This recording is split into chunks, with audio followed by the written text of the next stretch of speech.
We just got the matchup of the season. Paul Skenes versus Shohei Ohtani for 3 at-bats. It was everything we could have asked for and more. We're going to watch the 12 pitches between those two guys.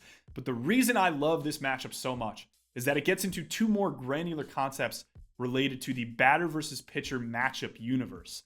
Decay and buyback. So let's dig into those 2 concepts and why they're so important in saving the starting pitcher. Let's start with a brief scouting report on each player so we have some context before looking at the tail of the tape. To lefties, Paul Skenes throws his fastball more than half the time. His splinker thing is his most used secondary, and his slider follows closely after that.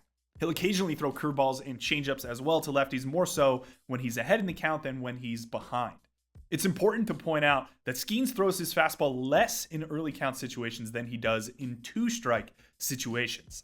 His location versus lefties are as follows. Fastballs are mostly inside, but sometimes outside when he has less than 2 strikes, and mostly they're up away when he has 2 strikes. His splitter is almost always away or down, which makes sense. His slider has a lot of variance in shape, and I think that influences the location a bit, but overall, it's mostly down in the zone, and his changeup is almost always down as well. Ohtani creates a lot of his damage on the middle and outer third of the plate versus right-handed pitching, which you could see in this heat map. Red is damage for a hitter, blue is not damage. I wouldn't say there's a hole on the inner third of the plate for Ohtani here because he covers the inside a bit, but you're better off trying to throw it here than anywhere over here. Now, it might be easy to say, yeah, absolutely, just jam Ohtani inside, but with a lot of right-handed pitchers that match up better with Ohtani, their natural miss is going to be to their arm side. So pitches, like many of those that Skenes throws, are going to move back this way into Ohtani's hot zone. If Skenes is going to throw inside, he has to get it inside or it's likely toast, no matter how hard he throws. So now that we have the basics, let's dig into the matchups. First at bat, we get Grandal setting up with a middle target and leading inside. He tends to move a lot as a catcher from what I've seen. Skenes probably wants this pitch up a bit more, but he gets it by Ohtani. Next pitch, pretty identical setup. This one gets to the ideal spot against Ohtani as we saw in our heat map, that up and in section, and he blows it by him at 100 miles per hour. The third pitch, they're trying to go away, and Skenes pulls it slightly back into the zone, but it's 101. Ohtani is down, 3-pitch strikeout. It's a pretty electric at-bat. Skenes goes inside twice and then away. Ohtani, who absolutely crushes fastballs and velocity, looks overmatched against a rookie pitcher. Second at bat, now Skenes starts Ohtani with a 4th consecutive fastball, this time with a more hard inside setup from Grandal. Ohtani swings through it, slight wiggle on the pitch back into the zone. Remember what I said about Skenes' fastball miss being back over the plate with inside setups. Now it's 0-1, no way. Skenes goes back to the fastball again, right? Correct. He goes with a changeup off the plate, not competitive. Now 1-1, Skenes doubles up on this changeup, bad glove side miss back into the zone. You can see here he's visibly frustrated, maybe from the feel on the pitch or just his general location. So if it wasn't broke, don't fix it, right? 2-1 pitch, Skenes goes back inside with his fastball. Big arm side miss up away, but Ohtani, being aggressive when he's behind, swings through it. We now have a 2-2 count, and Skenes goes back to that same fastball spot up in. Misses well off the plate, inside. Body language on Ohtani here suggests that he was in some kind of swing mode, in my opinion. But we're off to a full count. Skenes does it once again. He doesn't move off this inside fastball setup. It's what he's been doing the entire day versus Ohtani. It's his 7th fastball in 9 pitches, his 4th on the inner third of the plate, and Ohtani bridges him with an absolute tank to center field. We will be talking a lot more about that particular pitch in a second, but let's watch the third AB of the day first. Fresh off the home run, Skenes goes, okay, I get it. You can hit my fastball. Here's a slider. He's trying to go inside. This is a pretty bad arm side miss away right into Ohtani's happy zone, and he's lucky that Ohtani fouled it off. So we have an 0-1 pitch, and he's going away again, this time with another changeup, slight pull miss off the plate. Third time he's missed that pitch to Ohtani, and we're back to a 1-1 count. Once again, we see that Skenes just can't get off this up and in fastball versus Ohtani. He misses more up than back over the plate here, and Ohtani hits it 108 miles per hour for a single. Ohtani wins 2-1 after it looked like Skenes was the best pitcher on planet Earth. I enjoyed every moment of those 3 ABs, but remember, there is more here. I want to talk about decay. This is the idea that hitters get better versus individual pitches the more you throw them in a given game to that specific hitter. Now, you might just think this is the third time through the order penalty, which to some extent it is, but this is a more granular version of that. Instead of looking at how much worse pitchers get on the whole, this is looking at how quickly a given pitch from a specific pitcher to a specific hitter decays within that game. For example, I would hypothesize that the decay of a pitcher's fastball is not linear. It's not just decreasing by the same amount every time until it hits zero. It's likely more curved, meaning that the rate of change as you increase the number of times you're throwing that fastball isn't constant. Maybe at the 5th time a pitcher throws their fastball to a specific hitter, remember, the drop in expected run value or whatever you want to use falls off more than it had previously. That might be the point at which you as a pitcher become more concerned that you've used the pitch too much to that specific hitter. This effect, I believe, is present in the Ohtani versus Skenes matchup. Remember, again, Skenes threw Ohtani 7 fastballs in 9 pitches. 7! That's a lot, and 4 of them were basically in the exact same location. The 4th of those being a home run. I think to believe that Decay had no part in this Ohtani home run would be naive. Skenes' fastball is elite, but I have a theory that Decay comes for us all. Just like even elite pitchers can kind of suck when they're behind in the count. That's about as basic as the concept of decay can get. We're trying to figure out how quickly hitters become familiar with a specific pitch, and if there's any way as a pitcher to counter that familiarity to your advantage. So as we go forward now, I'm going to ask some questions around this topic that I don't necessarily have answers to, but I really enjoy thinking about them. Number 1, do certain pitch shapes decay at different rates than others? For example, do carry fastballs decay quicker than cut fastballs or sink fastballs? Do sweepers decay quicker than bullet sliders?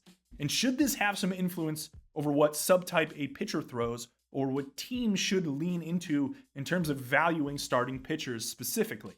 Number 2, does varying location of a specific pitch affect the rate of that pitch's decay? Think about what I mentioned with Skenes earlier in this video. His fastball location is different to lefties based on the count. He's in and out early, and he's mostly up away late. This could be a sneaky way that command adds value to a starting pitcher. Number 3, how much do release and delivery uniqueness affect decay?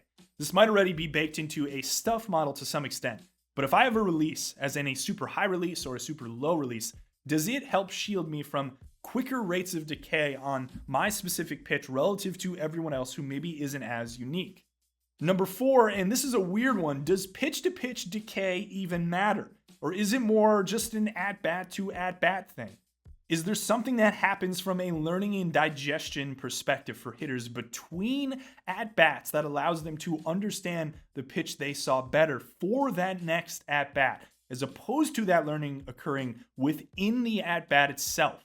On our graph we showed earlier, what we'd be talking about is fall-off points, specifically when at-bats begin and end, rather than something that's a little smoother just based on the raw number of pitches you throw. Buyback is our second concept, and it's an extension of the concept of decay. With buyback, what we're asking is, how do I reverse the pitch that has decayed such that I can make it more effective for the next time that I throw it? Think about it this way. Every single pitch has a cost. As you use that pitch more, the cost of it goes up. By using another pitch in your repertoire, what you're doing is buying down the cost of that other pitch that has gotten too expensive to use. Or applied to our graph, when our current decay sits here, how do we get it to here so that we can be more confident in using the pitch again? Remember that Skenes throws his fastball more when he's in 2-strike counts compared to early counts. He wants to get to his fastball, but he started Ohtani with fastballs, so he had nowhere else to go apart from just throwing more fastballs. Skenes even tried to buy back the cost of his fastball by throwing other stuff. Remember those 2 back-to-back changeups in the second AB that were both off the plate? Those are good examples of buyback pitches if we believe the intent was for Skenes to get back to his fastball deep in the count. If he landed those changeups, it would have been interesting to see how his fastball would have played differently. And that gets us to some key questions with buyback. Number 1, what pitch helps reverse my decay as much as possible? This question is pretty layered because in most pitcher-hitter matchups in the majors, it's a blend of attacking a hitter's weaknesses with your strengths as a pitcher. You might run into a situation where your changeup buys back your fastball cost more than your slider. But this hitter you're facing crushes changeup. So do you go to the slider or do you remain steadfast on your plan to get back to your really good fastball and go with the changeup instead? Number 2, how competitive does that buyback pitch need to be? We saw this in the Ohtani versus Skenes matchup. He threw 3 changeups across 3 ABs, all of which I would say were misses. Does this help him at all in terms of buying back the cost of his fastball usage? Was it just a waste? And as I said, how would have Skenes' fastball played differently if he landed one of those changeups? Number 3, is there an optimal location to throw my buyback pitch? This question was illustrated in the 0-0 pitch Skenes threw in his 3rd AB versus Ohtani, which is oddly my favorite pitch of the entire 12 we saw. It's a hard slider on the inner third of the plate. It missed arm side to a danger spot and Ohtani fouled it off. It made me wonder whether Skenes throwing that slider inside was a way to allow him to go back to his fastball with more confidence around that same inside area. Because for the first time all day, Ohtani would have seen something not 99 plus on the inner third of the plate. There's also an element of this that I haven't touched on a ton in this video, but it has to do with the hitter mattering a lot in terms of the rate of decay on certain pitches and how easy it is for a pitcher to buy back. I think elite hitters and good hitters have more influence over the variables we're talking about here. Ohtani versus Skenes is elite versus elite. This matters, I think, a lot more than it does if you were to put up Skenes versus 70% of the other hitters in baseball that it maybe wouldn't really matter a lot against because he's just going to bully them. So that is something that I think teams are probably thinking about, maybe people on the public side are thinking about, and it might be hard to isolate off and quantify, but hitters likely have large implications on what we're talking about in terms of decay and buyback. But why does any of this matter? I bring it up and do this video because the starting pitcher is dying. Pitchers are not pushed beyond 5 innings. They're not pushed into the 3rd time through the order based on incentives in the league. And I totally understand that. It's just we haven't pushed the incentives to the point where teams start to care about how to turn over lineups more.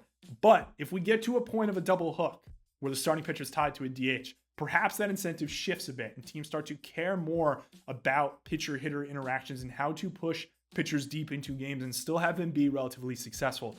That's where I think concepts like buyback and decay come in. They become really important when you start to think of these things objectively. And I do think that's where this game is eventually going. And that's why I do this video. That's why I bring things up. Before we go, I want to give a shout out to Merrick Ramilo, who does really cool work for Driveline Baseball. I think Driveline is going to be at the cutting edge of these two concepts and thinking about these ideas and usage and turning over lineups, which is really no surprise. They've been at the cutting edge of a lot. But Merrick's helped me a lot in understanding these two topics. We've had conversations about it. It's really inspired this video, primarily as a way for me to brain dump and see if I can communicate them effectively. Because I really do think this is something that's going to happen over the long term in this sport. I'm fascinated to see what people do on the public side with this information. I know it's going to be difficult to quantify, but I do think it's pretty essential to the development and health of the starting pitcher. As always, thank you for watching. I have a Substack. If you like reading my content on a daily basis or viewing my content or just want more of me, which is a little bit intimidating, I totally understand. But I have a Substack. There's a premium side of it that gets you access to some minor league stuff. I'm going to be doing some college stuff. I'm actually be doing some stuff on MLB Network for the draft and combine, which I'm pretty hyped about, and be working with some really cool people on it. First time I'm on MLB Network. So from YouTube to MLB Network, we're developing together. Thanks for subscribing. If you haven't subscribed, please subscribe. As always, appreciate it. Thank you.